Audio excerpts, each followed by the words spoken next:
What's going on, everybody? Welcome to an edition of the Vicktory Life Legacy Podcast. I'm your host, owner, and founder, Dwight Vick. Today, I'm back with my guys, my coaching panel I've been tapping into since the season started. I felt like it was time to get a recap, preview next season, talk about some things that happened this past season, talk a little college hoops, as well as a little quick state championship review, man. Gentlemen, how everybody doing?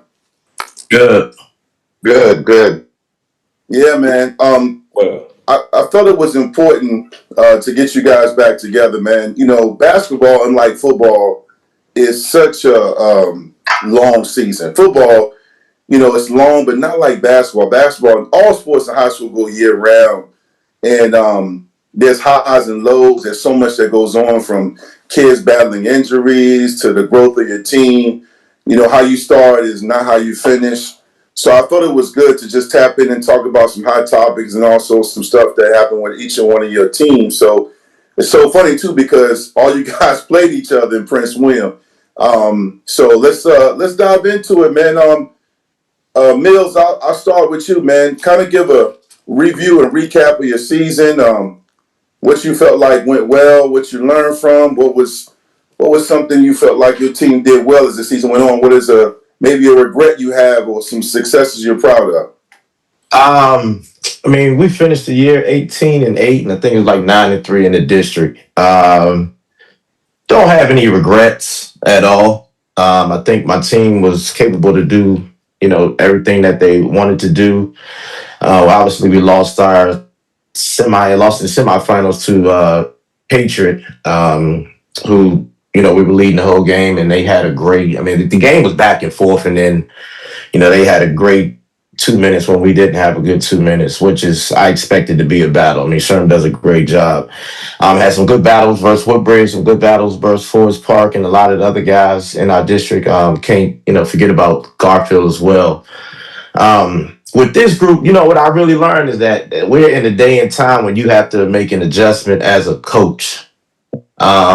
And it's not about on and off the court. It's just about dealing with different personalities. And this group I had was always come. They just they joked a lot, they played a lot. But when I needed them to show up, they came together and they played hard. That's just the personality of this group that I had. So it was a big adjustment, a lot different than my normal guys, but this was overall, it was a good group of kids. There was something that I didn't recognize, that, sometimes you really do have to coach each team a little bit different than you coached the teams in the past and the year before, even with this group being together for, some time.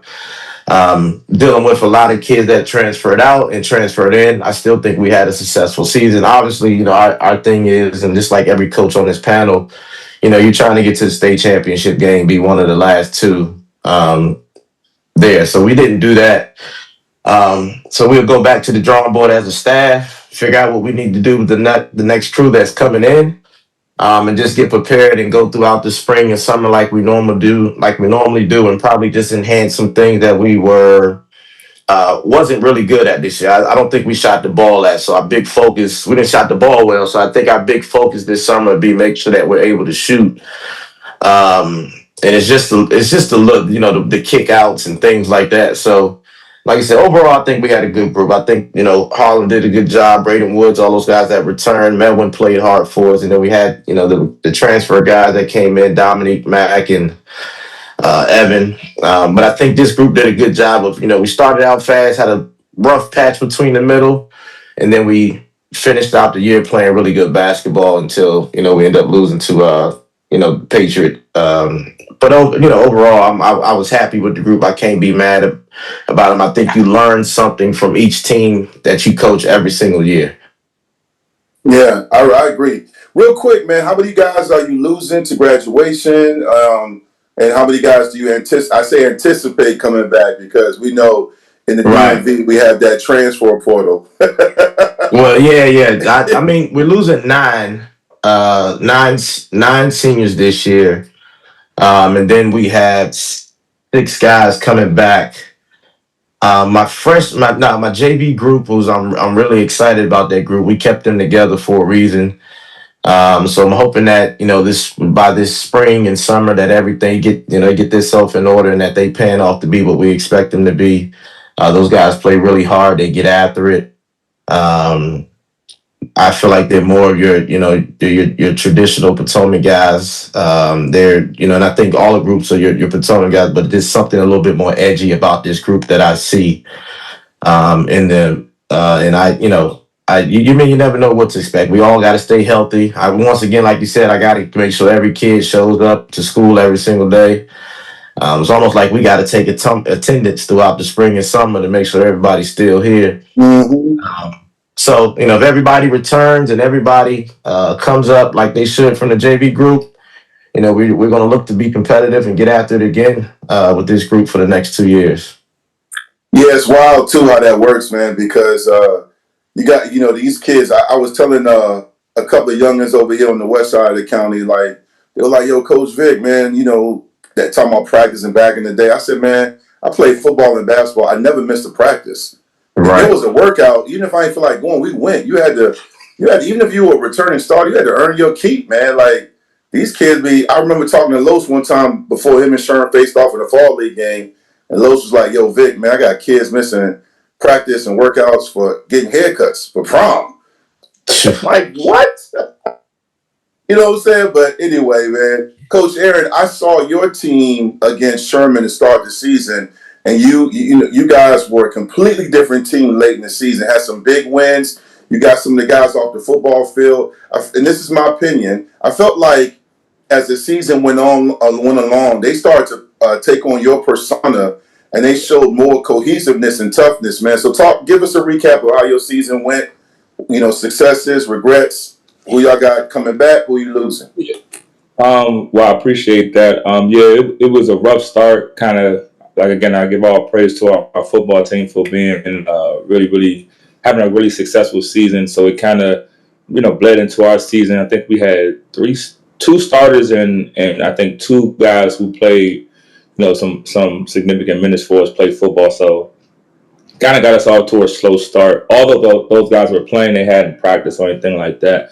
So we did get off to a slow start, but I think the one regret I do have is I wish I would have been a little bit more positive with the group this year. I think I may have been like just a little bit just too fiery. I probably didn't let go of how my AAU season ended with Durant at Peach Jam and just was so fiery because I just kind of stayed that way throughout the year. Not that I didn't show them love, but I just was.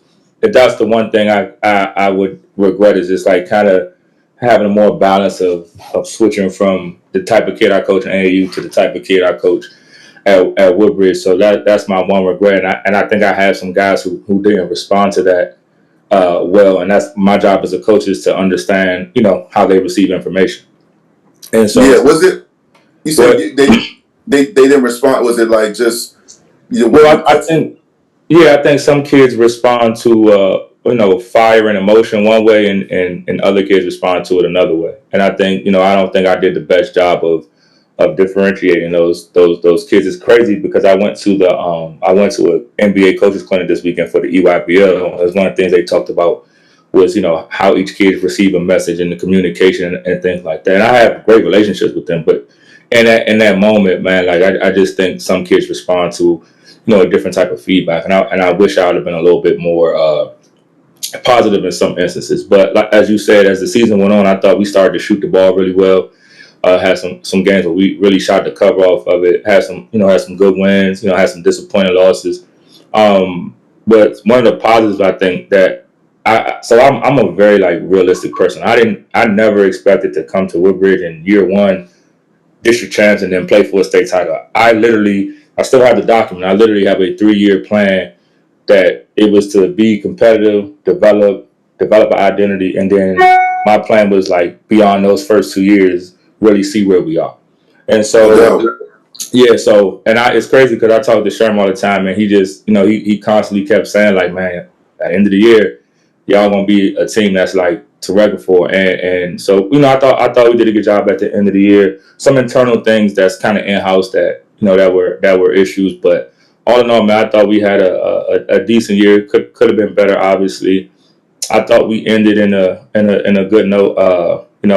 As far as who we have leaving, I think we had 7 seniors. All but one. Well, at the end of the year, I had 2 underclassmen starting. So we'll return Ernest, who at the end of the year, he's pretty much getting 17 to 20 and 8 and 9 rebounds every game. So he started to really come on. He had some maturing to do, as far as understanding how to be, for lack of a better term, to be a professional in high school. He had some maturing in that department, and then a kid Jaden he's been a starter since he was a freshman. I mean, not a starter, but a varsity player as a freshman. So those 2 are coming back, but everybody else who played major minutes pretty much is gone. Our JV group, they had a really good year. I'm really excited about a couple of those guys. We have a couple kids who transferred out who may be coming back. I'm not 100% sure yet, but so I'm looking forward to next year because I feel like it'll be the real barometer of what we've done so far, as a staff.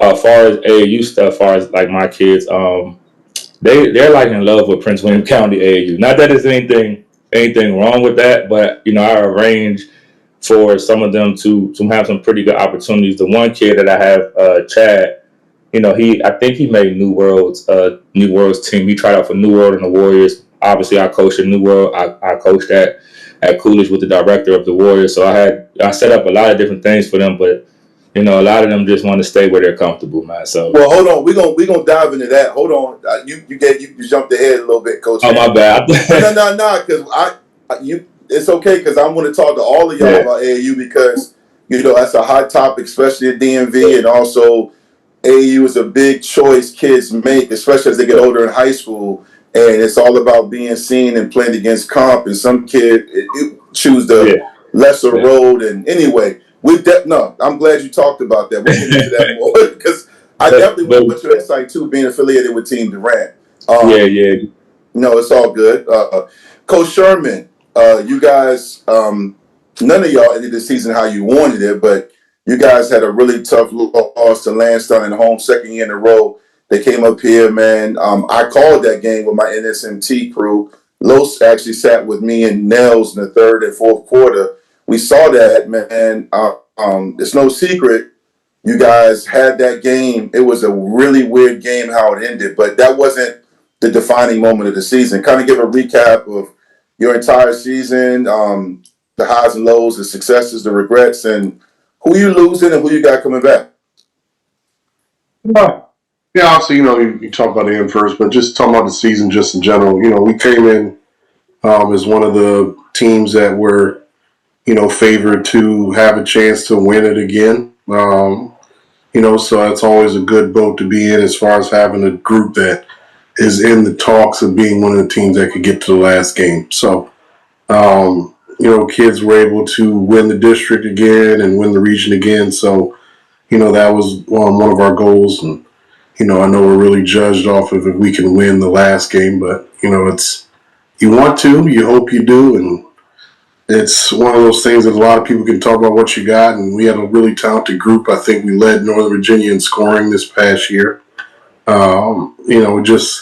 didn't finish the job, and it is what it is. So it's disappointing. But there's a lot of people disappointed, everybody but Kevin Harris. So at the end of the day, it's one person that's going to be happy with the end of the season. And, he had a very good team. I thought that we had a team that was good enough to get there and a team that was good enough to win it. Clearly, I wasn't crazy. I was just sitting here listening to guys talk, realizing that I played everybody on the panel, and then also realizing that I played every team that basically won the state championship, I feel like, or was playing in the game. So 2 losses were to Lansdowne, another one was to Westfield, and another one was to Petersburg. So it's not like we're losing to bad teams. We're just losing to really good teams at the wrong time. So, just as if we can figure it out, we'll figure it out. But until then, we'll keep doing the stuff we're doing. We're having a lot of success, and more importantly, we're having a lot of kids go on after they leave us and having a lot of success, which, lends itself to saying that we're doing things the right way. And you're losing some really big time players. I mean, Elijah Gaskins and Sean Madrigal, Noah. Mm-hmm. Yeah. So Elijah, obviously, being the region player of the year the last 2 years, is going to be first team All-State, I'm guessing, when we do the vote for that. It goes without saying how good he was and the stuff he was able to do over his 2 years of being able to play as another really good point guard for us in our program. Sean Madrigal had one of the best shooting years I think I've ever seen. I don't think people are talking about it enough. To make 103 threes out of 200 for the season is outrageous. I've never seen it before, not with my own eyes. So, and then Noah Conrad's a kid that doesn't get the same level of pub and credit that the other guys might get, but his level of importance is just the same as far as the stuff he did for our basketball team. Those three are the ones that come to mind because they're out in the forefront. But we had Kyle Wilcox, who had tough go about it. His senior didn't really get to play with some injury stuff. Malachi Davis, a kid that came over and got to see what it was like being on the other side of it and getting some wins. And Jason Lash, who's unsung kid who really is a big reason why we got so much better during the season with how he's able to push us in practice and was prepared to go in at different times and help us when he needed to. But, we had a good group of seniors. But one thing about us, we try to get ready for the next group to be able to come in and do what they need to do. So as much as we're going to miss those guys, I feel really excited about the next group of kids that are coming because they're just as talented. No doubt. Yeah, man. You talk about like playing the teams that win the state championship. Man, I was at VC on Saturday after leaving the funeral in Norfolk. And, it's just, I think the last time I was there at the Siegel Center was when my son and you guys lost to South Lakes in that rematch. And all those feelings came back. And they really came back when I saw, you see the team that wins jumping up and down and their fans cheering. And then you see the other team hang their head and the tears start coming down. And then you're walking out and you see the parents and all the people that made that trip just dejected. But at the same time, man, I don't think people realize, the casual fans or even people that do the stuff that I do with broadcasting and TV, radio, and probably all the stuff I do, how hard it is to win. And you guys understand that. All of y'all understand it from all the levels, as former players, now coaches, how hard it is to win. I watched my best friend at Hampton, and I felt like Matt jinxed him in our group chat. When he picked it, I had my red and black on. For one day I get to be a fan, and Mac was like, I got Hanley. And I was like, damn it, Mac. Well, that was a good call. And Mac, your team, Forest Park, had a good season. You guys played Sherman in the playoffs.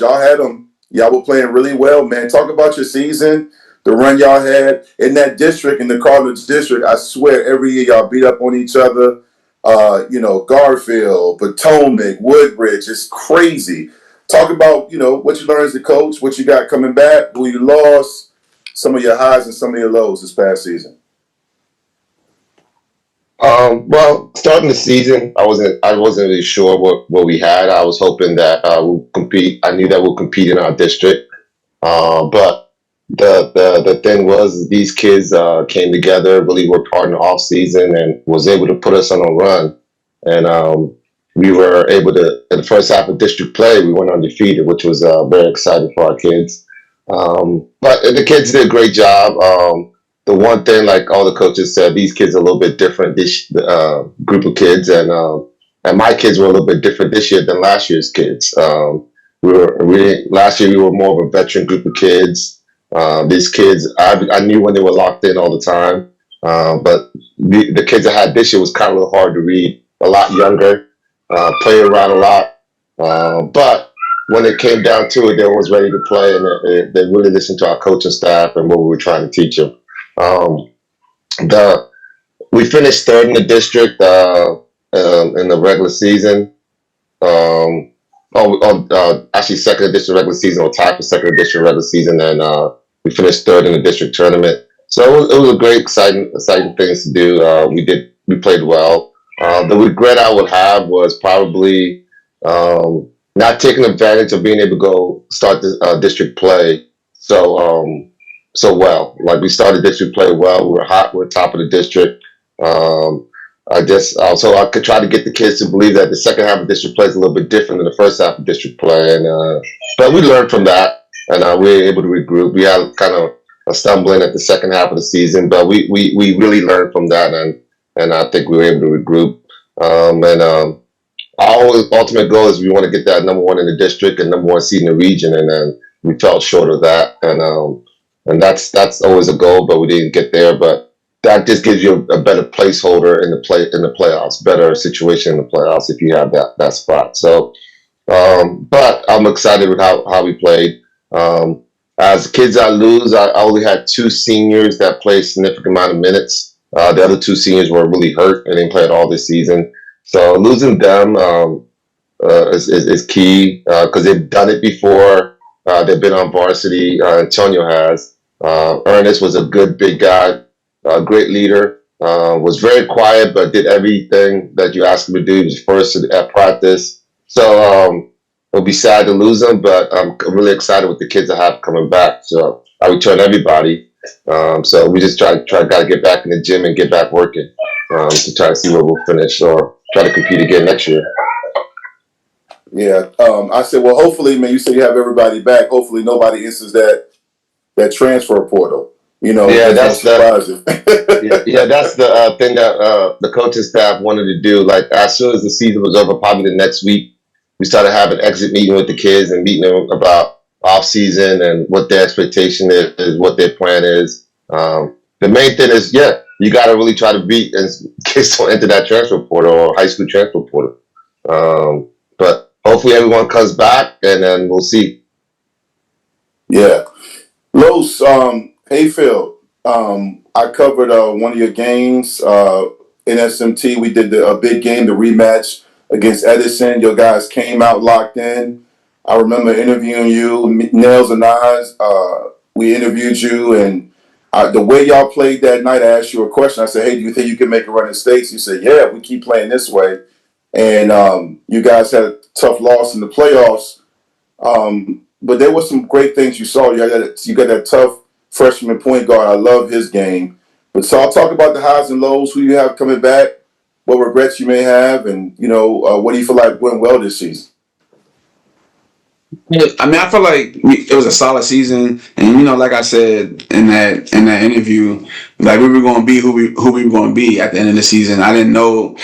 I knew that I wanted to go into a deep playoff run. I knew that we had the type of kids to actually go into a deep playoff run, but at the end of the day, you gotta make shots, and our 2 losses, it was 46 and 44 points, and we averaged 62 a game, and for whatever reason, we had a bad week and just couldn't hit shots when we needed to hit shots. But that had been us pretty much all year. Like we had started getting into our groove, and then for whatever reason, that week we just didn't do what we needed to do on the offensive end. I felt like we played great defense. Our standard of the defense was there for the most part. It was just that we couldn't put the ball in the hole, and it was frustrating, probably for the players as well as the coaches. And then coming back, I got CT who's a freshman, Chase Jackson who's a sophomore, Gavin Payne and Grant Cage who are both juniors at the moment, and then I got a big kid named Sean. That's probably like our big Noah Phillips. Those are probably like our main guys coming back, and I got some JV guys that had a really solid year on the JV team. We moved them up for the playoffs, so got to have them practice with us, which was great. And then now it's just about as soon as we start our off season, like we'll pick up right off we'll pick up during spring break because we have a spring break camp. So that would be the beginning of our off season, and we're going to just try to get as good as we can over this spring/summer. And when after that June-July period go away, come back refreshed, and then we see what we're gonna look like in September. That's pretty much how I feel. Yeah. Are the guys motivated, man? Because all of y'all have programs that are good, that's going to be in the playoffs, and have a chance at one point or another, maybe even make a run at states. They not. But I mean, for me, they're not go ahead. motivated Yeah. enough. Okay, They're that's not what I wanted to motivated know. That's what I enough. want to know. Because even when, like, you know, like Max said, we had our ex interviews, and you talk like, I have a bunch of young players or young kids that don't really understand like what it takes to be an elite varsity basketball player. And when you have these interviews and you're talking to them, you're asking them questions, and then they give you the answers of what they feel like or what they think you want to hear. And I don't think it's a lot of it's not genuine. And that's where I struggle at as a coach, because I feel like they need to be a little bit more hungrier than what they are.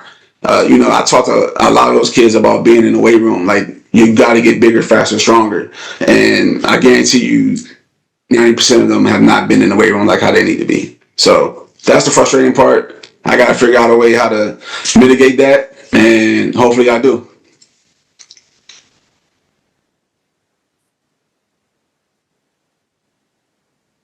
They understand scouts. They be like, "Yo, if I want to get a look, I You want said to get what? an offer," and then do they understand that scholarships don't fall from the sky? Do they understand like you got to get in the weight room and you got to Nah. condition, or They don't no? understand none of that. They don't understand.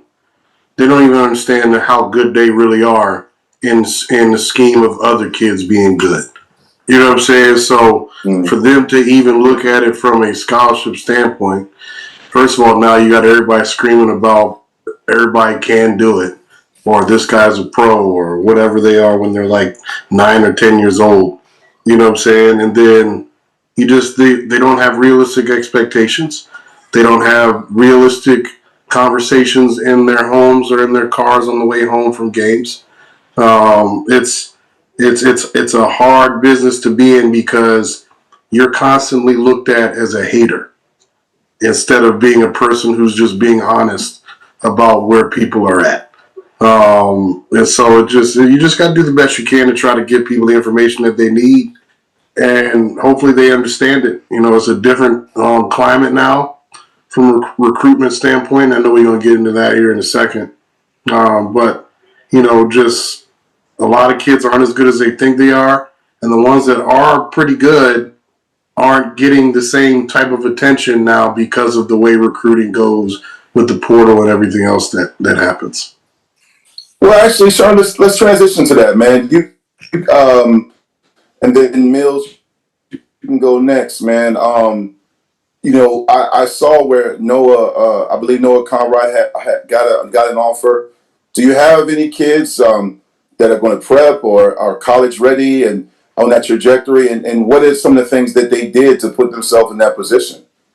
Yeah, well, I mean, after going through it, and clearly, you have firsthand knowledge of going through it with like your son and those previous groups that we had of kids that you knew were good enough to play places, but the recruiting wasn't going the same as it was in like decades past. So Noah's gotten a lot of attention from Division threes. Some D2s are popping up here now. Elijah and Sean, kind of the same thing. Prep is an option. No decision has been made one way or the other as of right now for any of them. I mean, they still got to do the all-star game circuit that they got to do, and just teams, especially the D2 and D3 teams, like even the schools that I talked to in the last few weeks, talking about how they got to watch stuff kind of play out and then kind of go from there about how they're going to proceed instead of them just being like, hey, this is what we're going to do. Well, they got to wait and see what happens up here. It's going to domino effect to here. Then domino effects to here. So it's just everything just is later. And then it's like you said, and you can tell them anything you want to, and you can talk about how good somebody is and how they're going to do this, and you can have a track record of having kids do that. It doesn't matter if they don't all agree on it, or somebody else didn't tell them that they should offer a kid a scholarship. They're not going to do it, and it makes me laugh. Like you said, it's funny enough we're talking about this because right now your son got every school in the world calling him, trying to get him to come transfer there. But not one of those schools wanted to listen to me when I told them 2 years ago that kid was that level of player. I know. I had a coach, and I'm sure they'll see it, and I don't care.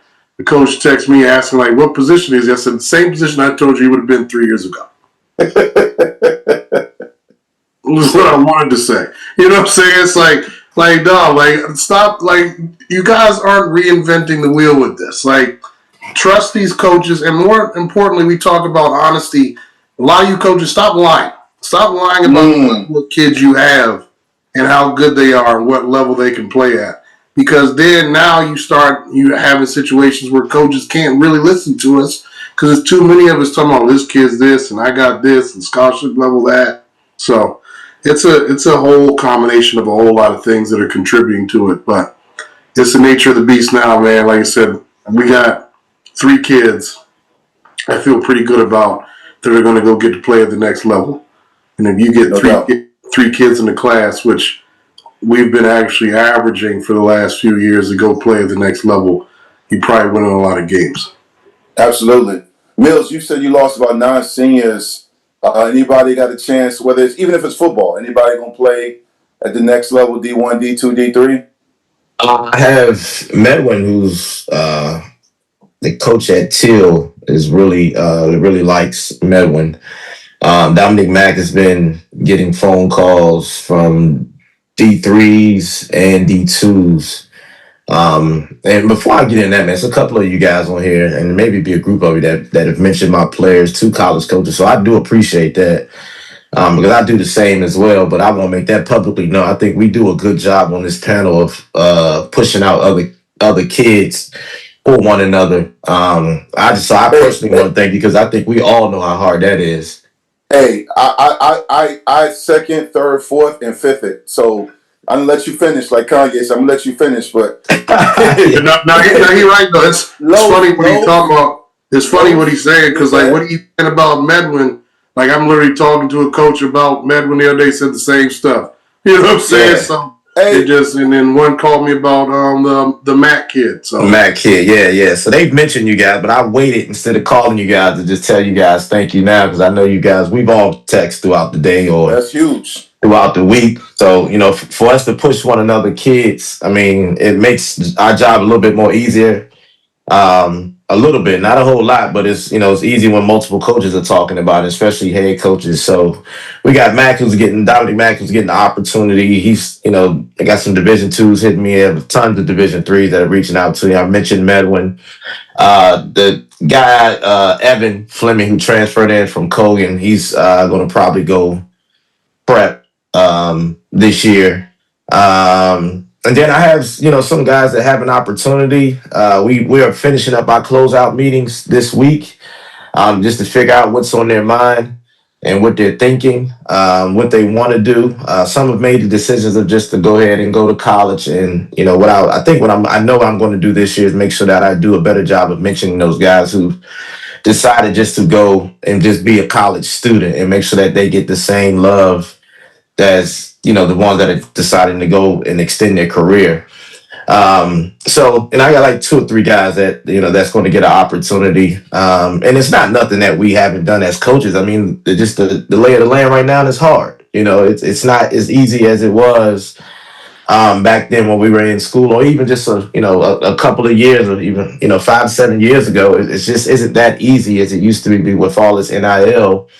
And then how the transfer portal, how big that is, where college coaches, like Sherman said, is, coaches are waiting, and they're waiting all the way into the last minute. So your player, you can send all this film and highlight tapes and emails, and, they're still waiting to see what happens after this NCAA tournament. They're still waiting to see who's going to give them an opportunity because they're chasing the same thing. They're trying to get to the national championship game and wants a better and stronger team. So, I think the thing is you just got to be upfront with the kids and you got to let the kids know, like, look, man, this is what you need to do. This is what you have to do. You got to make yourself known. You need to do camps.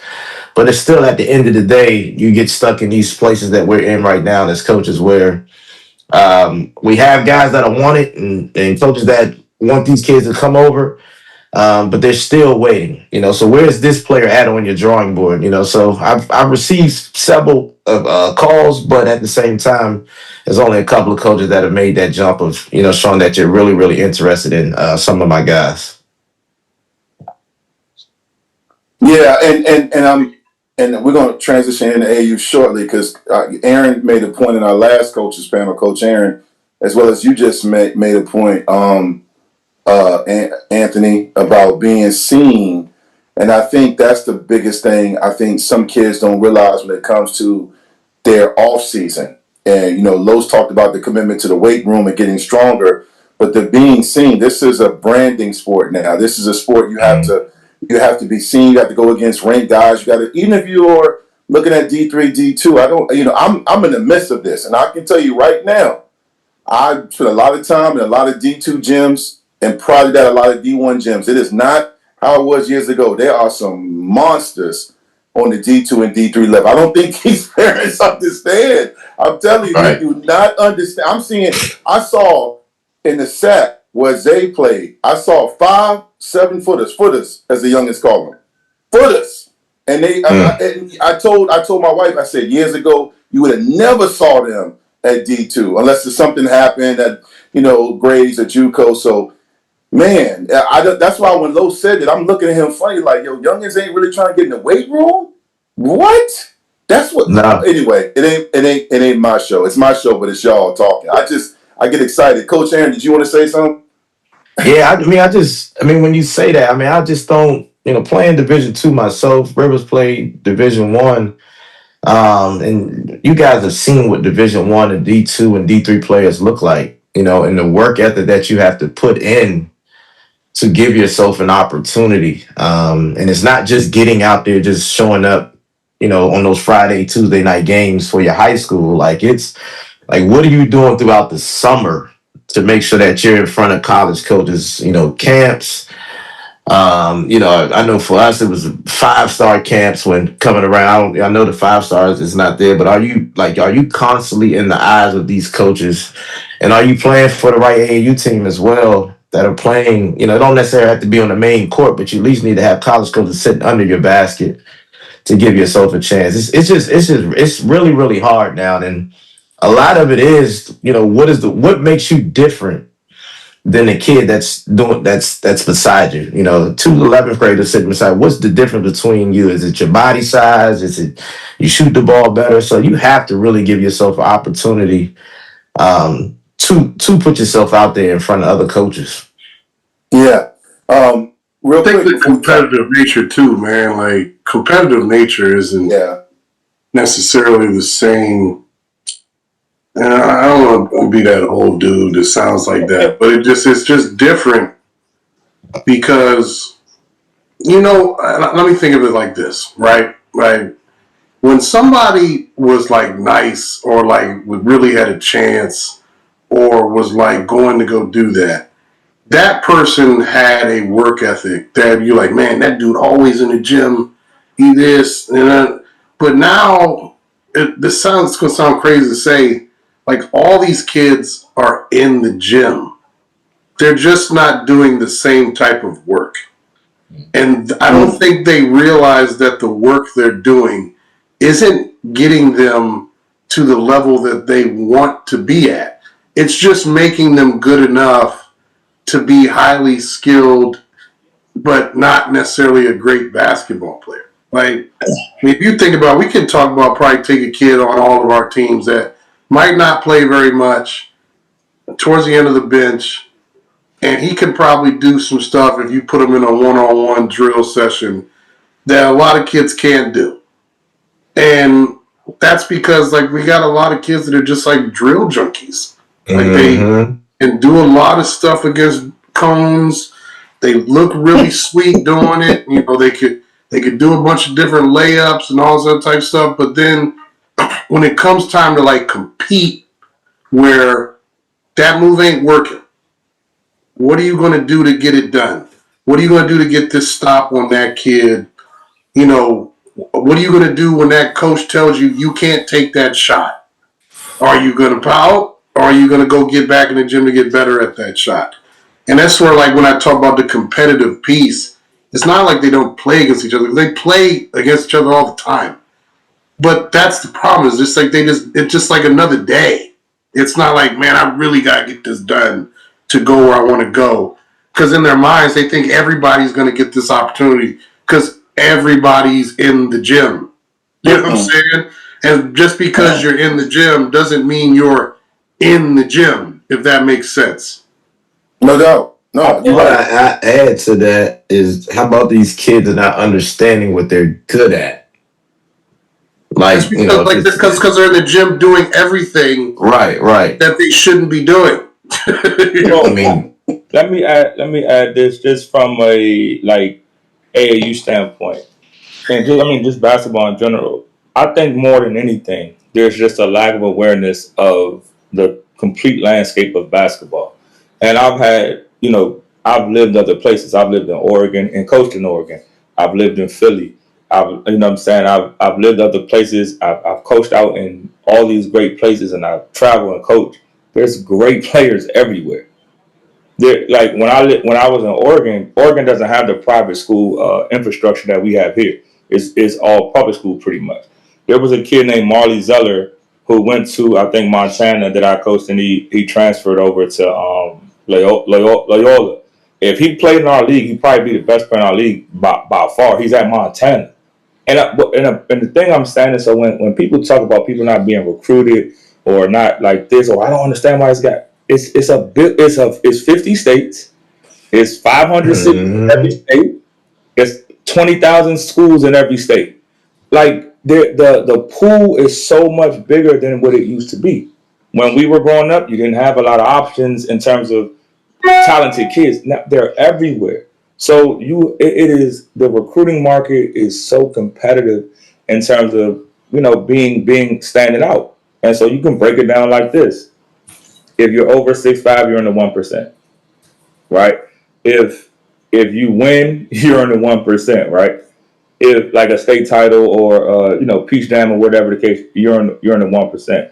And if you're the best at a specific skill, shooting, athleticism, you're in the 1%. There's a kid that plays for Durant. I won't say his name, but he is a crazy athlete. And I was arguing with them last year because they just kept saying he's a lottery pick. He's a lottery pick.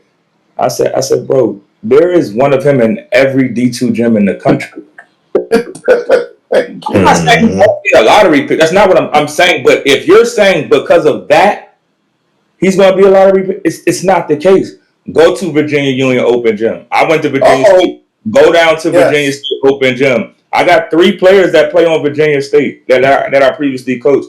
My point in all of this is it takes so much, and I think there's just a lack of awareness of the total landscape. You know what I'm saying? My greatest example I always use is Greg Jones.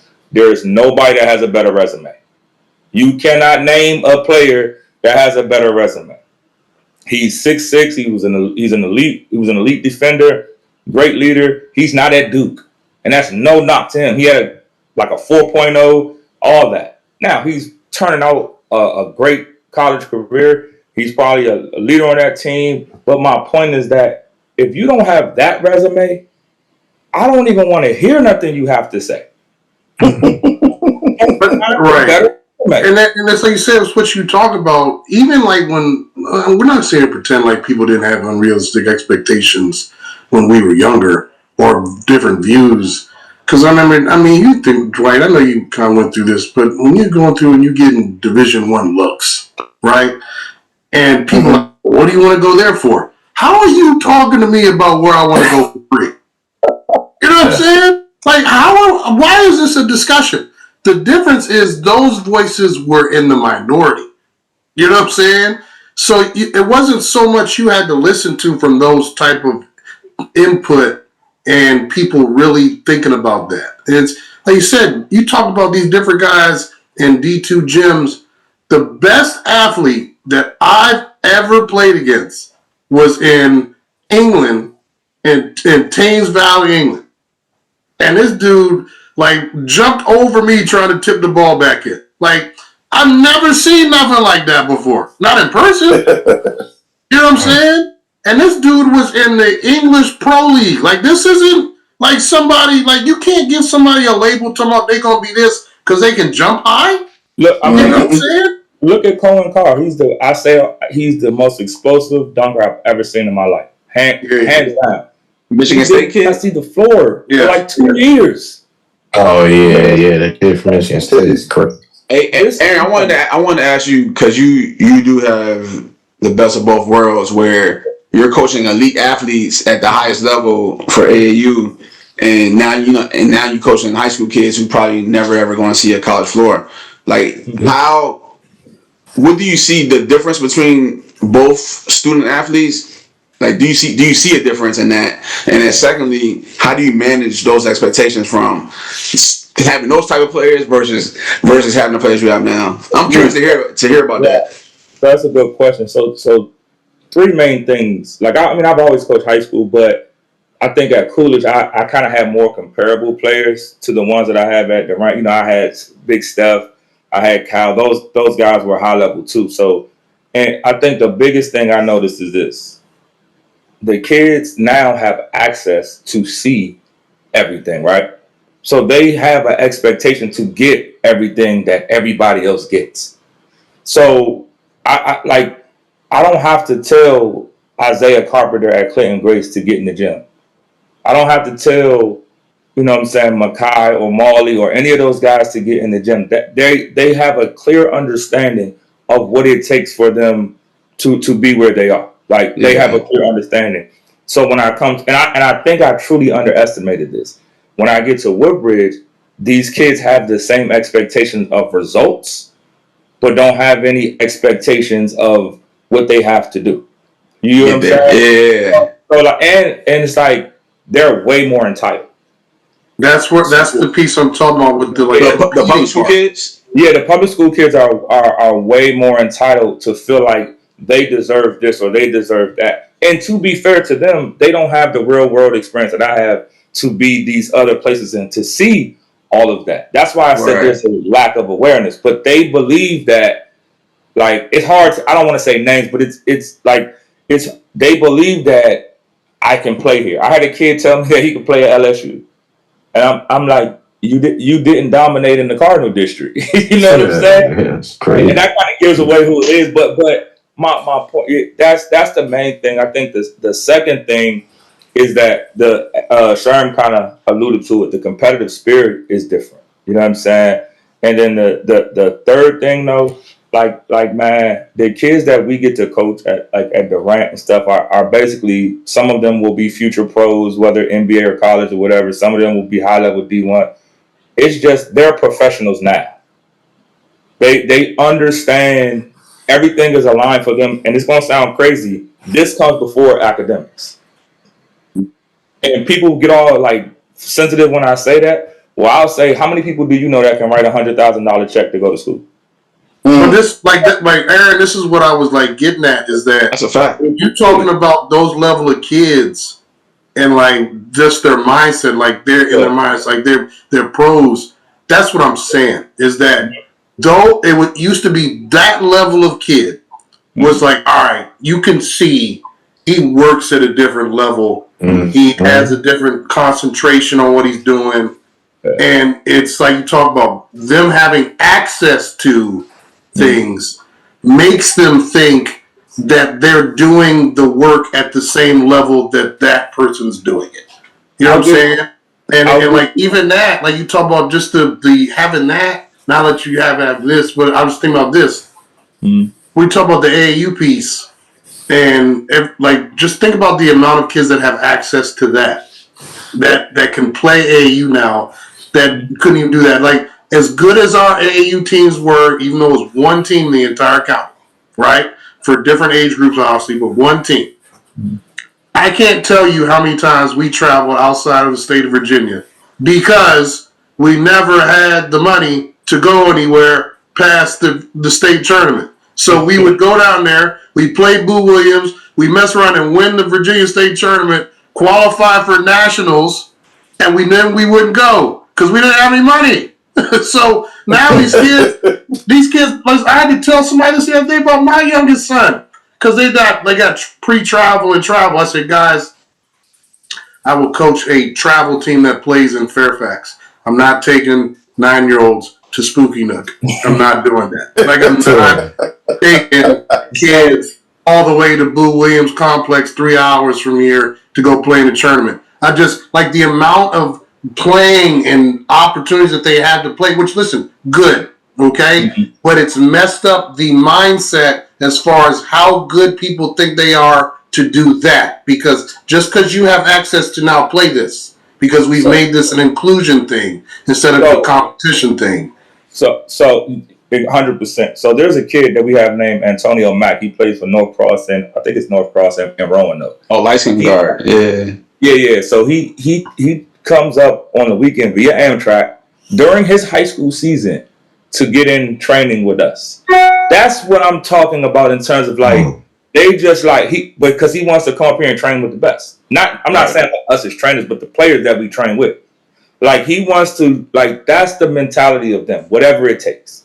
Versus other school players they see all the things that these guys get and think that's just what comes with playing basketball. Mm-hmm. It just you know what I'm saying? My one of my friends said this the other day. In all of the DCIAA, there isn't a single kid that I believe that can go to Virginia State and start. Now I don't know that there's one in the corner. Maybe JJ, maybe Dominic, but it stops there. And that's not a knock to anybody. That's just the layout of how good you have to be. How things are going right now. Those are both from Virginia State. Like we both have a clear understanding of how good you have to be to play at that level. Right. Which none of them have to go there. Like, you know what I'm saying? So my point guard, y'all seen, I set him up with Theo College, who I had a relationship with the coach at Theo from when I was at Coolidge. He wanted Yasin. Yasin hasn't called him back in 3 weeks. He texted me yesterday and he said, Coach, thank you for I had talked to him about Melvin. He's like, man, I love Melvin Bach. He said, but your guy, we had to move on from. So please don't reach out to him anymore regarding this. We're moved on. That's just how it works. Now, Yasin will be fine. I think he's going to go to Villanova with his cousin. But hey, that's how it works. So that's the biggest difference, though. That's a good question, though. Real quick, because I have a few more AU questions, but I just want to give Mac and Los. Y'all have anybody that is going to be prepping, JUCO, D3, D2? Anybody you want to mention real quick? For me, two of my seniors, they're playing college football. The big guy, I think, has some offers. Might go to like FES schools, and I think Antonio's offers for some D3 schools. So those two are going to play college football. Yeah, I got one that's playing. I got one that's playing college football, wide receiver. I think he's still trying to figure out which school he's going to go to, but. Once he finishes up his visits, he's probably about to commit real soon. And then Rodney Carmichael is probably going to go prep. He's been doing a lot of talks with Master Nutton. It's looking like he might go there. The coach and Rodney's been talking a lot. I think he's got to go on a visit here soon, and then I guess we'll figure out what's going to happen from there. But other than that, everybody else is just going to college. No doubt. Can I say one last point on this? Yeah, go ahead. Los just made me think about, he said everybody else is just going to college. I fight tooth and nail with coaches all the time about understanding this can't all be about playing at the next level. I think we have really lost how important it is to celebrate having a good high school experience, a good high school career. What it means to be a high school basketball player, because guess what? If you play varsity, you're in the 5%. Only 5% of high school students play varsity basketball. I think we talk so much about, can this guy play? We lose sight of all the great things that a good high school basketball career can bring someone. You get what I'm saying? So that's why you hear me. New generation, man. You don't hear me talk about all my guys going to college. Play college. I'm a very honest guy with them. You know what I'm saying? I don't tear down your dreams, but I just give you a layout, and I just celebrate that you play varsity basketball and you got to be a part of a community thing, play in a great league against great players and have a great experience. That's okay if that's where it ends. Hey, I'm gonna do one. This is the first time in my coaching career that I had a whole senior class who don't even want to play college basketball. Yeah. It's not, and I think I might told Sherman or Dwight, I can't remember which one I told. Like I don't know how to like comprehend that. Like that's why I felt like I couldn't get to them in a way that I wanted to, because we didn't have the same aspirations for each other. Like so like that was kind of frustrating for me as a coach, and me learning that like I got different players now and I got to adjust my approach and how I coach these kids. It's and hard. That's something that I learned. That's something that I learned or had to take in. It's hard. It's like you said, you juggling the time where you have kids that have unrealistic expectations about playing, and then you juggling the kids that don't even think about it. You know what I'm saying? That are like, and so you trying to get the best out of the kids that either think they're way better than they are, or just don't care to the same level that you want them to care, because after this they're gonna be done. And so like I said, I've been lucky, man. We've had a good balance of those type of kids on a lot of our teams. The kids that that knew they weren't going to play, that still played their hearts out for us, and then kids that were going to play that still were hungry to try to prove that they were good enough to go play. I think that's the hardest part as a coach, is finding that balance. Because like you said, it's not going to be a high number of kids that are going off to play from a public school, unless you coach at Petersburg. So, I mean, that's just being real. You know what I'm saying? Like, if you get 2 to 3 kids off your roster, man, that's a big deal. Great, yeah, 1,000%. Like, you're doing great stuff. So it's just hard, and like you said, it's just you're dealing with, you're dealing with. Let me say this too. There's also a lot of lying that goes on. Yeah, we talk about who got scholarships. No, to me, a scholarship, and you can just talk about in high school. Kids that's playing at private schools are paying. They're not. They are. Yeah. When you talk about who has gotten offers, again, I don't want to say no names, but no, somebody may go to a school and play basketball or be on the team. That doesn't mean you're there on a scholarship. I'm talking about receiving a D1 or a D2 scholarship. It is extremely rare. It is extremely difficult. Sherman played at Potomac. Ant played at Potomac. Lowe's played at Hayfield. 1,000 guys that were really good at basketball. A whole bunch of them. And I guarantee you a whole bunch of them ended their career in high school. There is nothing wrong with that. Well, Aaron, let me say this, man. Let me say this. I think, too, and all y'all have seen this and done this as well.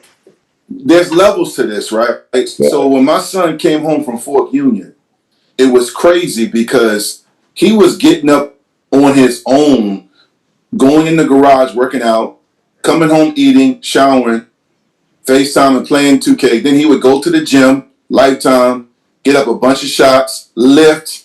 Then he'd come back, meet up with Tay Barber and some other guys, all the guys that you see at Duke, because the DMV, everybody, Patriot and all them go do open. Yeah, everybody go hoop together. They all go hoop together. Greg Jones, then he would go. So that's what you're talking about, Dwight. That's a different level of work. Yes. Like, he didn't just go play with the guys. You know what I'm saying? He didn't just go because everybody was going to work out with his trainer. He got up in the morning and was doing stuff by himself. And that's the difference. It's like, sir, hold on, sir. And he also, and it took me back to my life, because I played D1, had briefly in the league, and I remember seeing him, and Los, you know this, and all you guys know this from coaching. You have to be willing to miss stuff. He missed out on, like, just not like he not having a bad life, but you miss out on stuff because you have to get up early and go work out and get shots up. You're not going to be able to go to the beach and this week and get turned up. He was like, I got to get up early. I got to get shots up. I got to go this. I got to go take this recruiting. Like, the whole summer, we took a whole bunch of visits. So it was like, this is the life he chose. And that's the one thing Aaron was talking about with coaching at Team Durant. A lot of these guys are giving up and sacrificing a lot, just like you as coaches do, right? So here's the thing, Aaron, you touched on this. Just kind of finish up the AAU topic. You talked about you had some guys that kind of want to stay comfortable and play locally. You said they love Prince William. Yeah. And you guys can add to Aaron's point about AAU. Because I know all AAU pro create the same, but Aaron, you talked about trying to get some guys looks or pushing them to try for more competitive AAU teams. Kind of speak a little bit about what that means, because some parents here at AAU say, well, we're going to Boston, we're going to New Jersey, we're going to North Carolina, and okay, you're just traveling. Like, can you break down that? I know we can't do this in the whole segment, but just break it down a little bit. So, I mean, obviously, we all should understand, like, no matter what anybody wants to say, I know coaches get sensitive who don't coach on shoe. And I don't think I'm the greatest because I coach on the shoe turn. I earned that.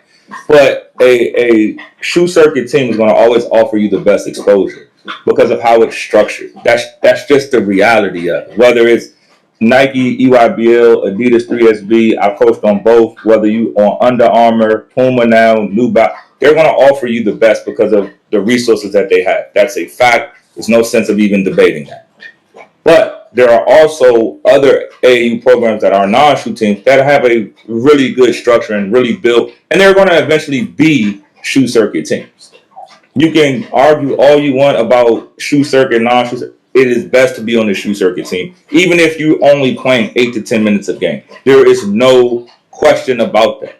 If you play on Team Durant and you only play for us for 8 to 10 minutes, it's going to offer you more exposure than if you play for whatever team on a different circuit. That is a fact. I've done it time after time. There is a kid right now who played at Albany University when I was at New World and we won it in 2022. He did not touch the floor. I mean that literally. Him and because we won it, he went to Albany because the resources are there. And there was another kid, he played up with us. He never played. He played at Howard. You're going to get more opportunities being around the best. That's what it is. You can say, what would you rather do? Intern at Nike or be a manager at your local shoe store? It's the same concept. More resources are always going to be better. It doesn't mean that there's better coaches here or there or guys at this program can't do. That's not what it means. The resources that come with those circuits and those millions of dollars those shoe companies put behind the product is going to always benefit you more. Every time we play at Team Durant, there is 100 coaches on the baseline. Literally every single game we play, even when it's not a live period. So you're always going to get more exposure. And when they call us and they can't get a Cam Ward, you know what they'll do? Well, who else do you have, coach? Who else should I know about? That's just the reality. I don't know why people get like all, tight about that. That's just the reality of it. I'm not saying that a coach at higher level or an AKT, I'm not saying they can't coach. But the reality of it is if you play with resources, it's always going to work out better for you. It's inclusion.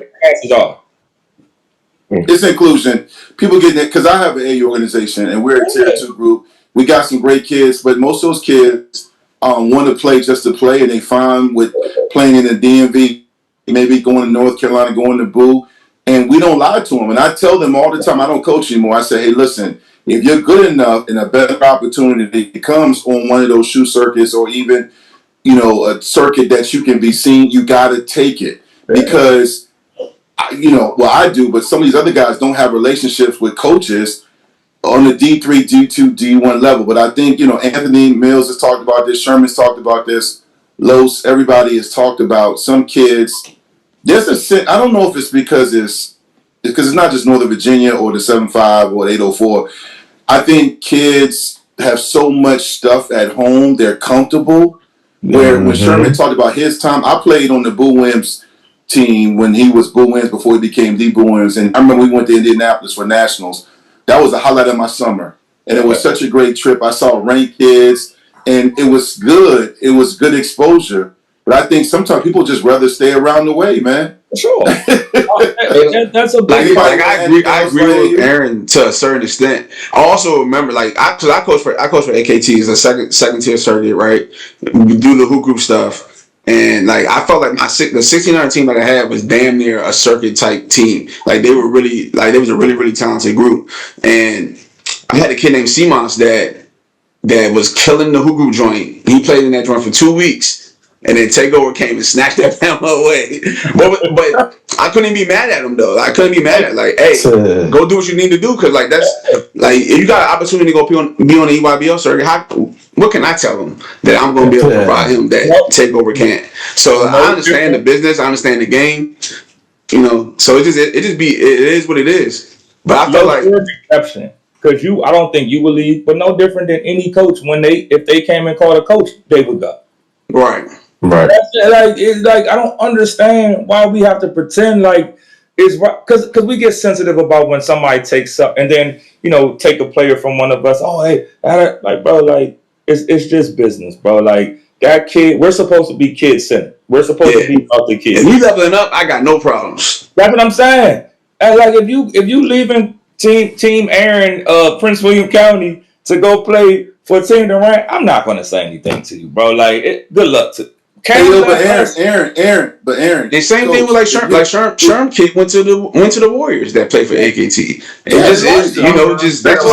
But Aaron, if you lose a kid and he levels, like for example, Tay Barb and Isaiah left and did DC Premier for 2 years, and Isaiah did New World for Coach Tim, and then great coach Grant Pope left mine, and then he did Nova Cavs, and he leveled up and played with Isaiah and New World. Yep. Those guys still show me, look, I'm part of their journey. I don't lose credibility. I was like, but I also think, and this is touchy, I think everyone on this panel had a great career, so we don't live vicariously through kids hoping we get a kickback. We're not waiting for someone to say, hey, yo, Mills, man, he coached me. He going to be with me on draft day. I think some guys and women are hoping for the come up, and they don't understand. You said something. You and Lo said it's not about us. It's not. It's really about the kids. Like it wouldn't matter. You know what I'm saying? Because let's be real, okay? And I know it was a whole thing because we got into it, and people lost sight of what we were bothered about when we were talking about like kids transferring like last year. You know what I'm saying? It's every year, I'm to speak for myself. Every year I lose kids. And I ain't just talking about, that kid. I lose starting level, all-state level kids. You know what I'm saying? Right? Am I upset that those kids leave and go on and do other things that are better things? Absolutely not. I'm not. I said you never see me say anything bitter to those kids. Those kids still come back and are in my gyms. They still come back and watch our games. They still repost our kids' stuff when they have highlight tapes. You know what I'm saying? It was more so about just how the adults were handling the business, not them getting a better opportunity. And it's the same thing they said for the AAU stuff. Like, why do you guys get mad that kids go play for Takeover or New World or Premier or Durant? Like, that's not better. It's okay for that to be better than what you're doing. And it's not an indictment on you or for you to take it personal because, like you said, Dwight, you're waiting for your come up so you can be that. So you can be Keith Stevens walking through an AAU tournament. Everybody wants to stop you and talk to you. Or you can be Ty White and everybody want to talk to you about loaded this and loaded that. Or is it about that kid? This is what I'm saying. Which one is it? It can't be both of them. You can want that. And we talked about this, Aaron. I talked to you about this a little bit. I talked to you, Los. I'm pretty sure I talked to you about this. There are things that we want from an ego standpoint, and that's okay. It's why it's called competing to try to be the best. Yeah. But there has to be a point where you understand, is it about me or is it about the kids? And like I said, I get mad every day and I said, Los, you one of my closest friends. I get mad every day you got 2 state championships and I don't have one. I do. You know what I'm saying? I do. I get mad every day about it. You know what I'm saying? Every time I talk to Mike Desmond, that's all I can think about. You know what I'm saying? Like Doug, great guy, great coach, sent me a great message after. I'm mad he got one, I don't. You know? And so, but that's not because I'm hating on them and what y'all have done. It's just my ego wants that. But me realizing that it's not about me and that's about the kids. We got 3 kids playing on a team that's in the Elite 8 Division 3. You know what I'm saying? Dwight, we talked about what Isaiah's got going on and how great that is for him and what opportunities he's about to get. We see what Tay's doing at Harvard. We see Courtney at this place. We see Trey Nelson at his school. We see all these kids, and I'm just talking about the kids playing. I'm not even talking about the kids that graduate and just are great adults. You know what I'm saying? And it's hard to stay in that, but if it's truly about the kids, it's much easier for you to get to that space instead of you being bent out of shape because a kid leveled up on something that helped him be better. And can I say really quick before we move on? Let's just be totally honest about this transfer portal thing. Only guys say, "Oh, they run from the grind." If you could transfer in the '90s, people would have transferred in the '90s. Let's be clear about that. No coach has ever complained about a kid transferring in. So when guys leave your program, that's just part of the game. You're not staying with a woman you're not happy with. You're not staying at a job you're not happy with. If you're not happy Aaron, at school, you're not going to stay there. Lands the plane. Yeah. No, because to your point, one thing's not. I didn't want to lose this point, but one thing that's not mentioned is they are kids who are happy, but are told they need to go in the transfer portal. They're encouraged. They're told, they're like, hey, and you know how you and Mills and all y'all having y'all exit interviews and all of that, and y'all say, hey, okay, well, we're going to work on what you got to get better at. This is when we start workouts.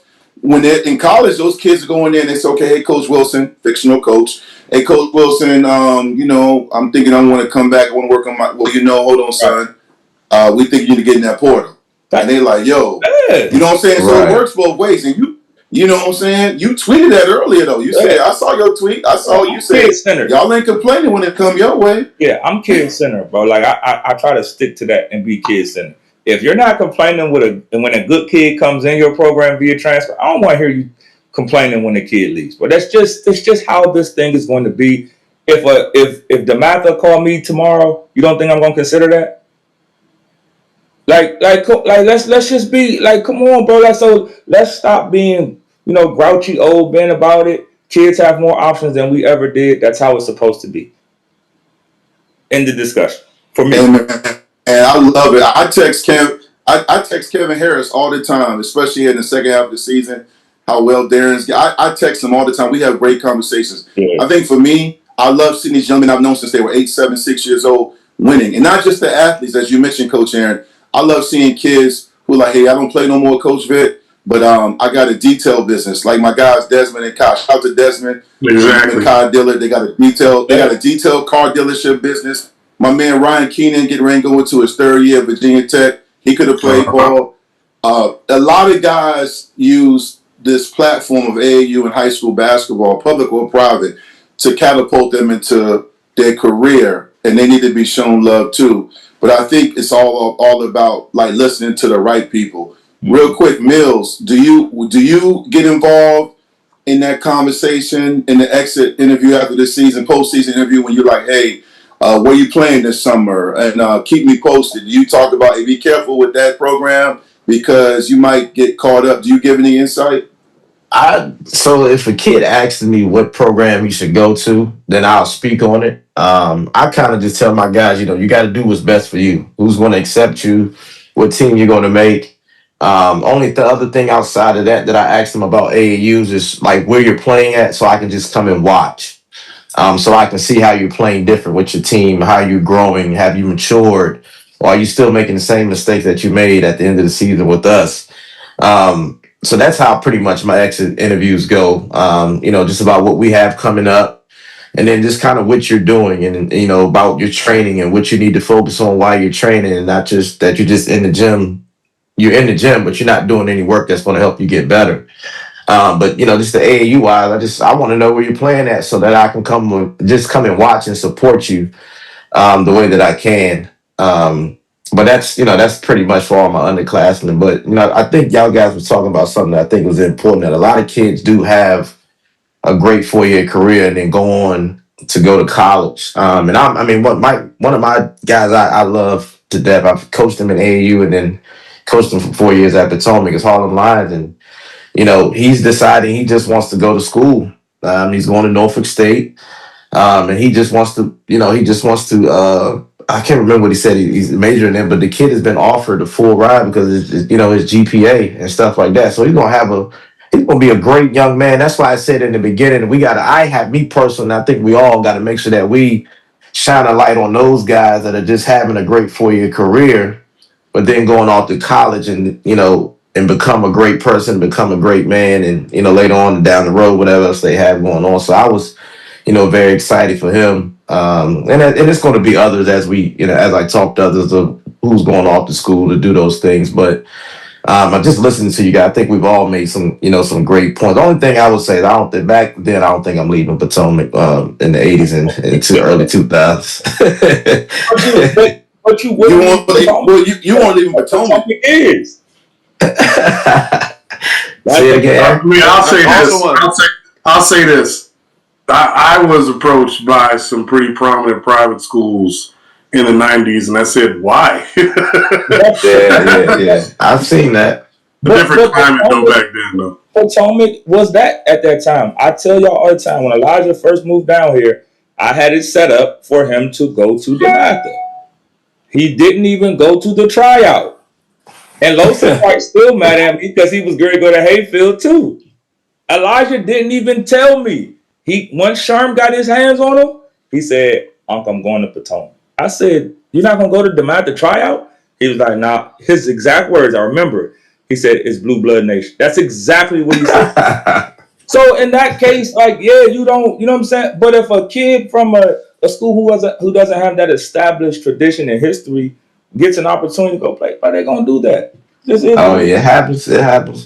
So I'm gonna say this, because a lot of stuff that you are saying, Aaron, is true, but it also comes to a certain extent, because I feel like the type of players that at least that I deal with, right? I deal with fringe D1, D2, and D3 players, right? That's who I deal with, and I feel like some of the guys who try to go and leave, I don't think that from a relationship standpoint, they don't get that relationship piece, and they don't get that piece where they leave their AAU program and their AAU coaches don't talk to them no more until it's time to re-up for AAU again.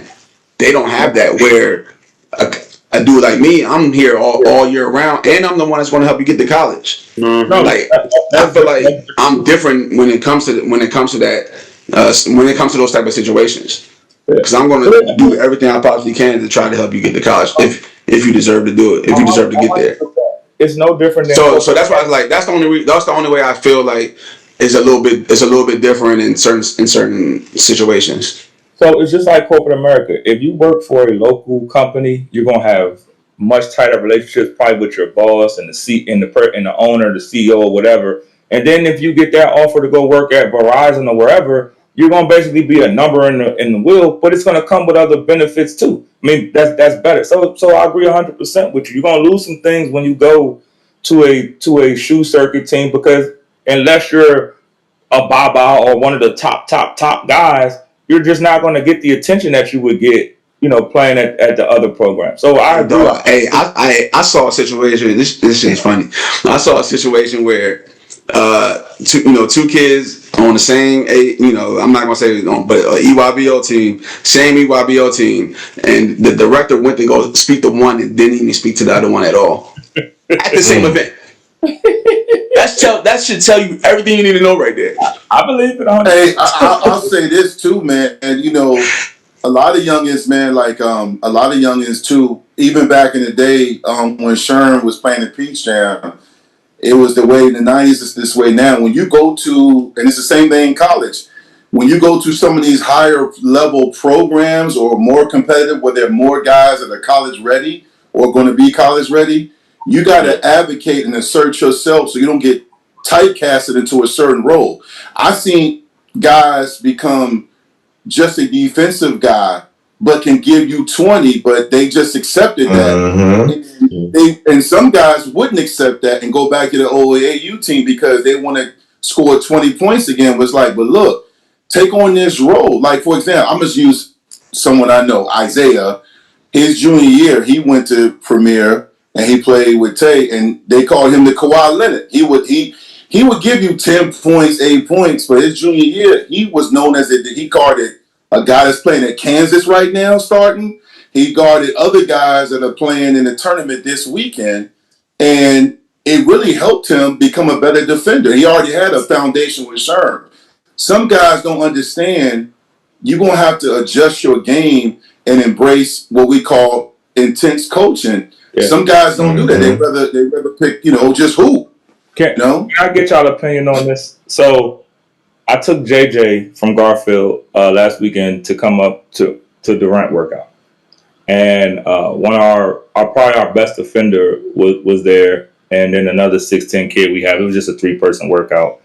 And man, it got intense. It got highly competitive, and he struggled for the first part of it, and then I'd say towards the end, he started to kind of find his comfort level and find his confidence, and he started really really playing well. But that's kind of like my point in this, right? So he was the best player in the league this year. We all voted for him for MVP or whatever, his first team, all this, led in scoring, blah, blah, blah. He never seen anything like that, though. And he came, and when we got in the car, he said, he was like, I learned so much today. And he was like, I ain't used to being guarded by 6'6" guys who can move like that. You have to experience that to really get a gauge of where you're going to go. I agree. Like, I feel like all Northern Virginia kids, like especially on the public school side, they don't. That's why, and Sherm said it. Like they don't have that internal hunger to really go out there and compete, man. And I even see it like with on the AU side. Like they do not have that internal hunger to go compete. They want to be comfortable. They want to play with their friends. That's that, and this is why some of these Nova kids that say that they want to go to this level and they're unable to do it because they don't get out. They don't get out there and really test themselves. You need to play basketball in Lorton, Alexandria, on base, in DC, and wherever you can compete against different. Because that's what I explained to JJ. I said, man, we don't know anything your father don't know. But when you go work out with your dad, he's going to focus on one thing. You come work out with us, we're going to focus on another. You go work out with Ant and Sherman, it's going to be different things, and then your game kind of becomes complete. I love it. The key to that, to me, you gotta go get game from different people.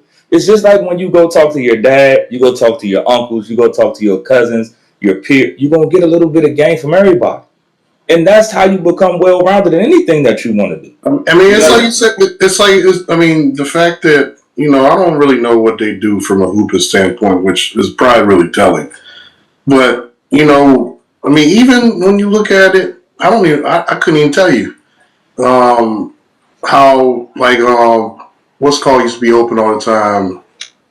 I don't know what the name of it now. What do they call it? Athletic Republic? Run the show. You know what I'm saying? Like we knew where you could go, and it was like, all right, you got to be serious. Like you got to either show up with like dudes that can play, or you got to know the dudes playing. Not all right. We took 10 guys to a court and nobody's keeping score. Yeah, you know what I'm saying? It's like. It ain't a whole lot of competitive stuff like that where they not just traveling like they used to, and then they gotta go play, and you gotta win, and if you don't win, you sitting. I mean, Mac Whitney, what's called ain't just stepped off, but Mac used to have open gym. They used to be like that. That was like super super intense. Wasn't any of that. Wasn't no where did you play at? Who bro? Check up. A few months ago, me and Los was still hooping, and it was intense as shit in there. So I just that's just my spiel on it. I try not to be like a kid hater or a generation hater. Like it's a different time. The way we did things really don't matter anymore.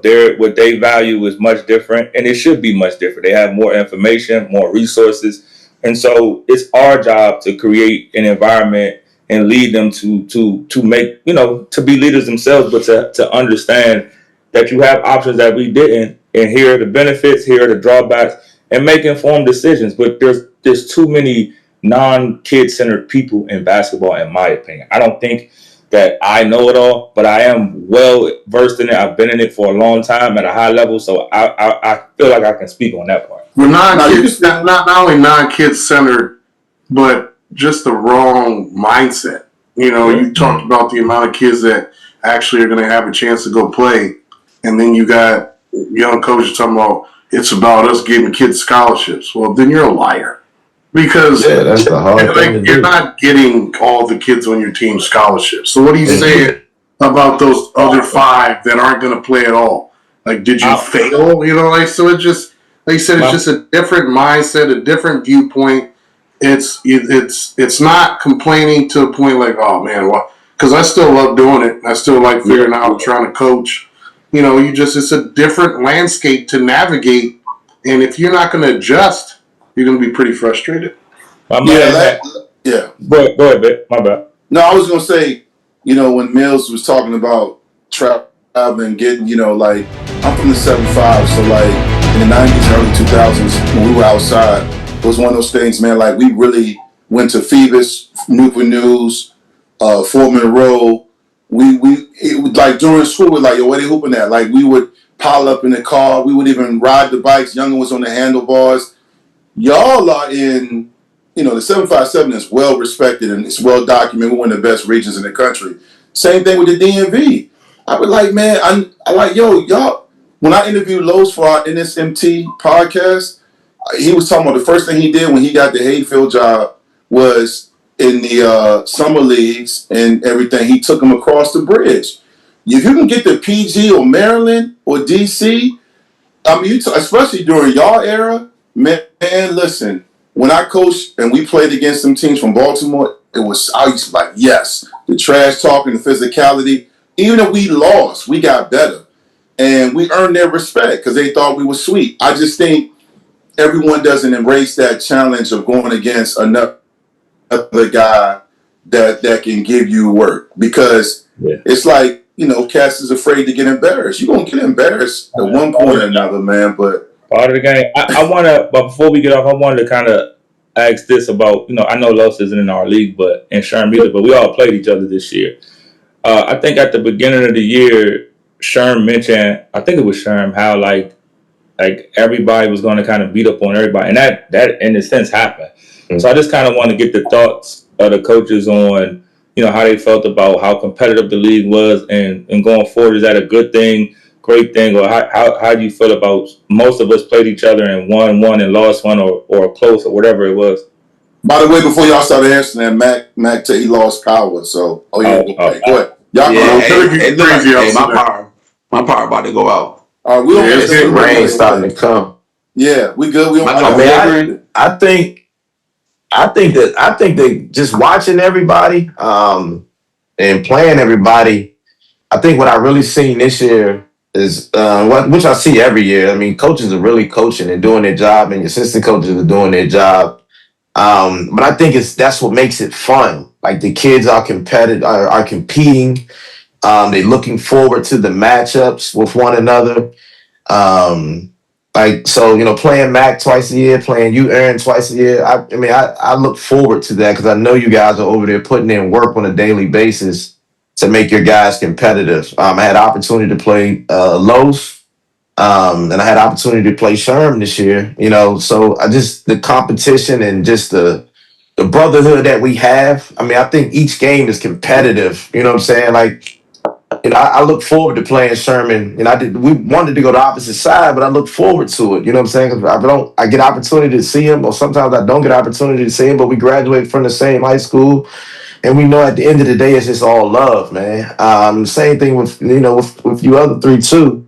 Like I said, I haven't played Los since my first year at Potomac when they kicked our teeth in. So just getting the opportunity to get back to playing those guys, and that game was competitive, went all the way down to the wire. But the thing about it to me is that we all talked off camera.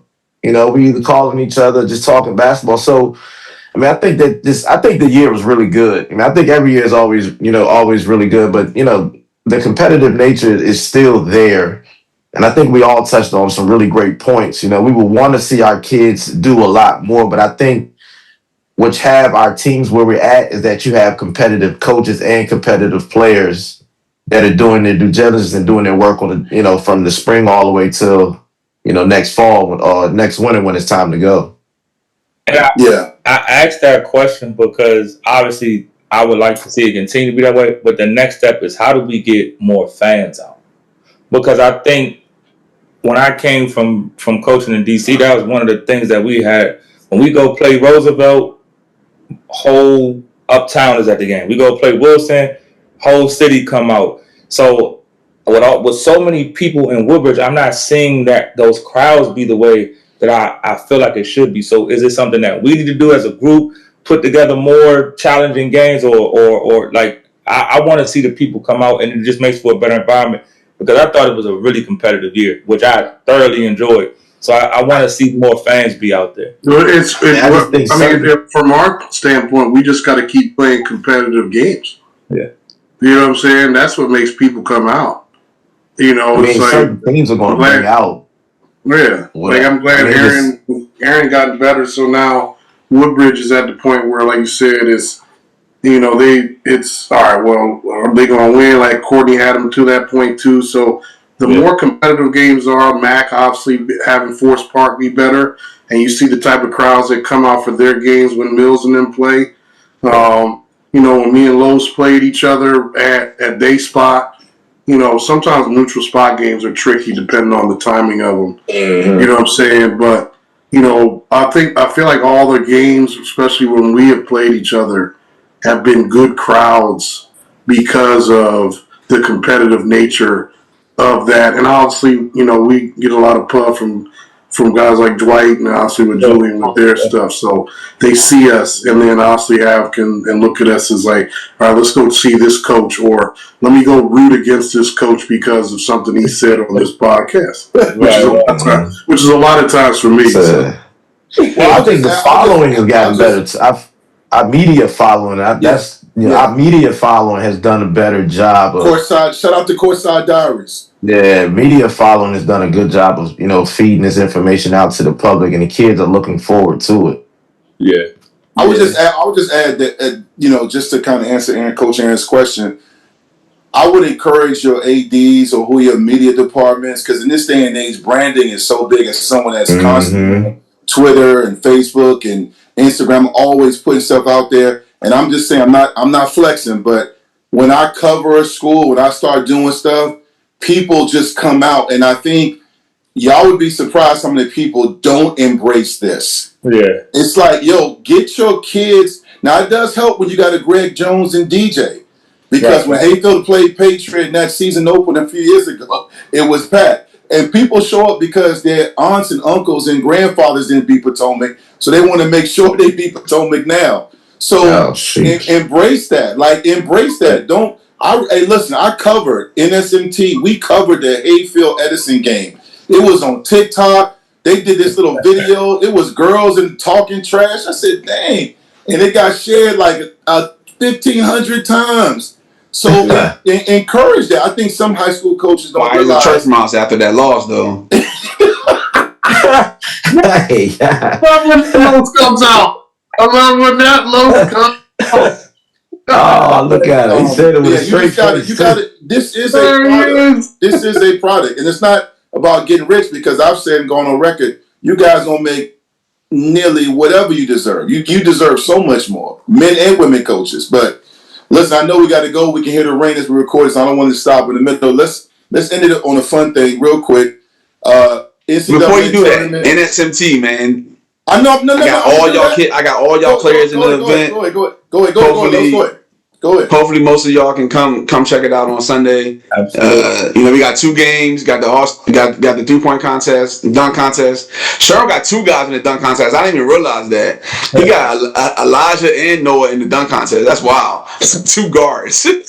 That's all we got in our team. So, yeah, it's gonna be. We got the 3-point shootout is low set dunk contest. Tickets on sale right now.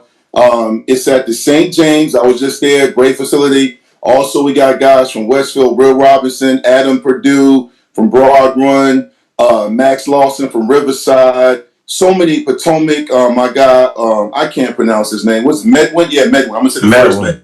The one y'all were talking about earlier, and others, man.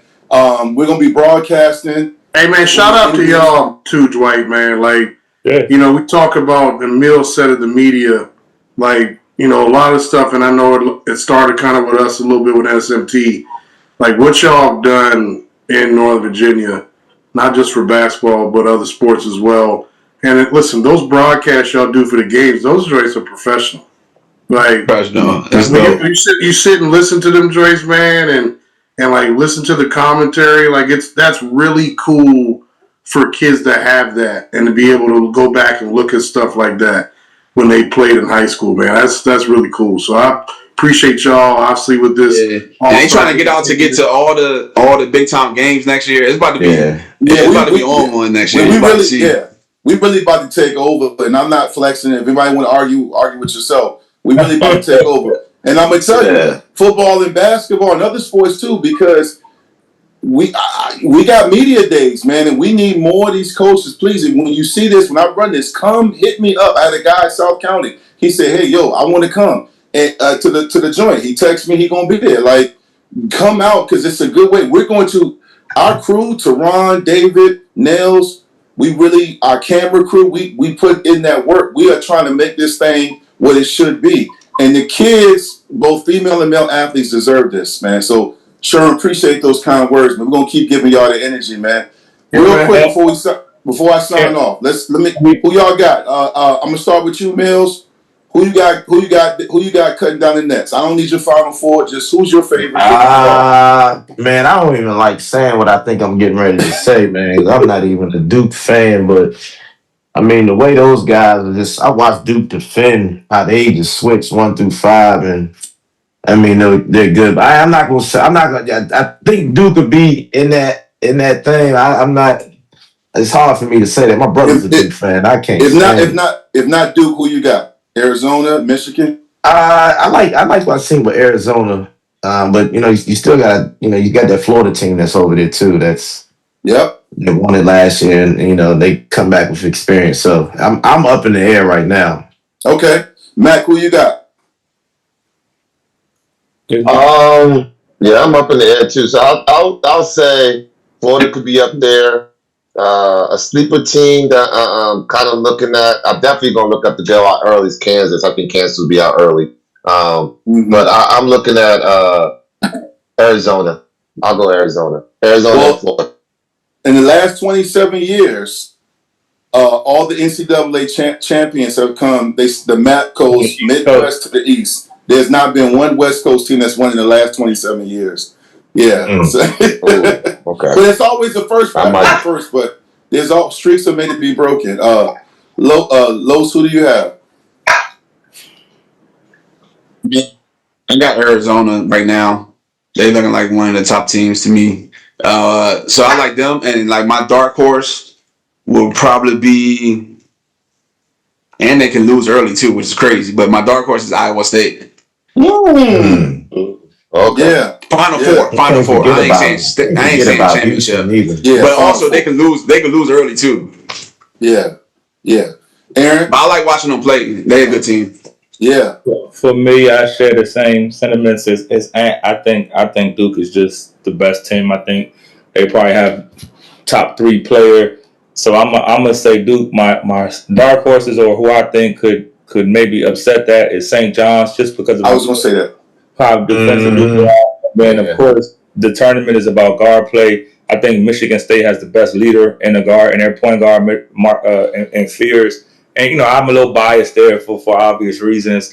And then also I want to say, we were all talking about this, Sherman and Los, make sure we all get games next year too, since we're all in the spirit of playing each other. Sherman, sleeper team. Who you think may cut down the nets, or some teams you think will win it? Man, I get caught in it because I'm such a big fan of them, man. But I want Houston to get there. Yeah, Houston. I'm big Calvin Sanders. This just never happens. I know, and every year I'm like, all right, well we'll see. But it's just Duke's really good, but how Boozer played against a guy with some length without Big Pat in the lineup. You talking about the UVA game? Yeah. Like I saw some things too that it made me get like Thomas Robinson vibes, where it's like you gonna dominate college, and it's gonna be hard to deal with NBA athleticism and length. So, I don't know, man. It's every year we try to talk about who we think gonna win this thing, and somebody just never end up right. Like every year, I think Michigan State gonna do something. That's when they decide to lose in the first couple rounds, and when I don't, that's when they advance. It's hard to really put your faith in the West Coast team, like Dwight was saying, because I thought Arizona that year when they had Gilbert Arenas? No, not that year. Because I thought they were really good that year. I thought they should have won it. The year that they got the big boy to play with the Lakers now. Ayton. DeAndre Ayton. Yeah. Like they should have went to the Final Four that year, and I think they lost in the first round or two. They lost in the first round that year, yeah. Yeah, and I think I had them winning round, that year. So I don't know, man. It's like I said, I want to say Houston, but I think I feel like it's going to be Michigan and Duke that's going to be in that last game. Michigan. I like Michigan pick. It's hard to go against those two right now, just because of the way they've been playing. But Arizona's super talented. Houston defends. I mean, Gonzaga's always good. And when I'm doing my bracket, I got them going through the final, almost to the Elite Eight. So clearly, I think they're very good, but they're not going to beat Arizona. So I don't know. It's like you can be the smartest basketball person in the world and get your bracket completely wrong. Yep. Man, you've been hot. Yeah. You jinxed my Crabbers, but you called it. That kid that came back, the whole gym was talking about. So you on the hot streak. Who you think gonna get there in the NCAA, John? NCAA. I said Arizona, or I actually like Houston when Sherman mentioned Houston. I think Houston's a good team. Yeah, right. So Arizona. I know I asked you earlier, but I was trying to get an answer out of you playing that little. Don't be one of them guys that say, I told you. I said, no, you ain't saying with the podcast. No, I'm not going to say that. I tried to get who you got, Dwight? I'm with Mills, man. I think. Oh, Duke. You got Duke. I think the Boozer twins, man. I didn't, Corey Alexander, who I think is a great commentator. I just love him. I love this game. And he's like Aaron. He knows all these guys since they were kids. And when he was talking the other day in the ACC tournament, when they were playing UVA, and UVA was right there. I thought UVA was going to win. He was talking about how, like Greg Jones, those Boozer twins have won on every level. Peach Jams and high school state champ. When you win all the time, it's almost like stuff be happening for them. But again, it's a tournament. I wouldn't be surprised if in the round of 32, it's weird like that because there's a kid that we haven't heard about that's going to get hot. But if I had to pick somebody, I would pick Duke only because I think Shire, who I was skeptical about early, he has shown he runs some great sets out of timeouts. I mean, it helps when you have Big Pat and the kid from Culpeper and Isaiah Evans. I mean, talent is talent, man. But I think this is one of those years, like, Sherman was talking about the 1 seeds. Michigan, they're very physical. They're tough. That East bracket is tough. Because St. John's, Rick Pitino is a winner. Yeah, everybody over there. Rick Pitino's a winner, man. That man's a winner. I saw he got 6 conference championships in 6 different conferences. Mm-hmm. Yeah. That's amazing. Jesus. Hey, man, it's so funny you said that, Los. People say, what do you look for when you watch a tournament? I'm going to tell you what I watch every year. Coaching. I watch coaching. The timeouts, the adjustments. Mm-hmm. Like, Rick Pitino got a bad rap. Was it last year when he benched that one kid, the star player? Yeah. But he was like, he wasn't helping us. And, it could go either way. That's I didn't realize that he's been really doing it for 30 years. at that Yeah, elite he level. really, he Hey, really doing it too. They ain't like yeah. half stepping with any of it. Yeah. But look, man, gentlemen, I thank y'all for getting through it with the weather. It's been a crazy day. It's been a great year. I know we're going to reconvene after a few months, but I just want to say thank y'all on behalf of all the parents that really understand what y'all go through, the long, early nights and mornings, and y'all do so much traveling, and the VHSL the money, the county don't give y'all what y'all deserve, but y'all still do it. I mean, it's hard, man. You know, it's not easy, but y'all enjoy it. Y'all help a lot of kids. Some days y'all father figures, some days y'all mentors, y'all pastors, priests, disciplinarians, and you don't get all the time what you deserve. So I'm saying on behalf of Victory Life and all the people that follow my movement, I thank all of y'all, and even the coaches that's not on this panel right now. I thank all y'all, and Mills, Doug Craig, Sherman Rivers, Los, if I didn't say your name, Los several times, Mike Desmond, and other coaches called when Isaiah was a junior and senior, called colleges. Matter of fact, Kevin Harris, there's college coaches calling Los and Kevin right now for Zay, getting background information. So fans That's a think it's fact. always about the competition, but I appreciate that. And I told Zay, I said, that's because you put yourself in a position to earn that. They're not doing it because they like me. They respect you.